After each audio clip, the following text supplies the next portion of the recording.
Pag-usapan natin ang sikat na white hatch ni Art Lopez. Si Art Lopez ay isa sa hinahangaan natin, lalo na pag-usapan manok. Tinatawag din siya na master breeder.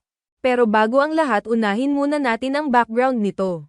Meron farm si Art Lopez na tinatawag na ARL Game Fowl Farm. Sikat na rin itong farm na ito at talagang magagandang manok ang mga nandito. Kung makikita nyo ito, kabilang din ito sa malaking farm sa Pinas. Kung naghahanap ka ng modelong game fowl farm, ang ARL farm ay isa sa mga pinakamagandang opsyon para sa iyo. Ang ARL ay kumakatawan sa mga inisyal ni Arturo R. Lopez, ang taong nasa likod ng kanlungan ng mga balahibo. Humigit kumulang 19 na taon ang kinailangan ni G. Lopez para maging ganito ang negosyo ng game fowl ngayon, na kailangang magsimula sa simula at matutunan ang crafting ng fowl breeding mag-isa.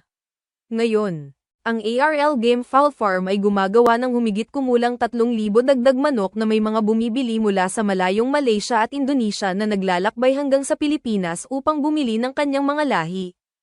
Kapag naghahanap ka ng white hatch ni Art Lopez, pumunta ka lang sa farm nila na ARL Game Fowl Farm. Balik tayo sa topic natin. Bakit nga ba sikat na sikat ang white hatch ni Art Lopez? Ang lahi ng white hatch ay pirma ng ARL, na nilikha ni Arturo Lopez. Ito ang mga attributes nito: speed, power, endurance, gameness. Makikita nyo dito guys na dito palang maganda na agad ang manok na ito. Sa sobrang ganda ng manok na ito, may bago siyang hinalo dito na Gilmore. Payo niya para gumawa ka ng white hatch na katulad ng kanya. Make sure lang na ang inahin ay hindi magkakapatid. Sa una, pumili dapat ng pinakamagandang stag na pula na anak ng hen number 1 at ilagay sa hen number 2, at yung hen number 2 naman pumili ulit tayo ng magandang stag na pula rin.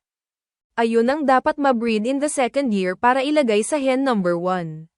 So ang magiging anak nila in the second year, meron na itong lalabas na puti pero hindi lahat. After that, sa second year naman, pumili tayo ng pinakamainam. Humanap ka ng pinaka-dark yung paa and then yung pinaka-hatch look ang parent.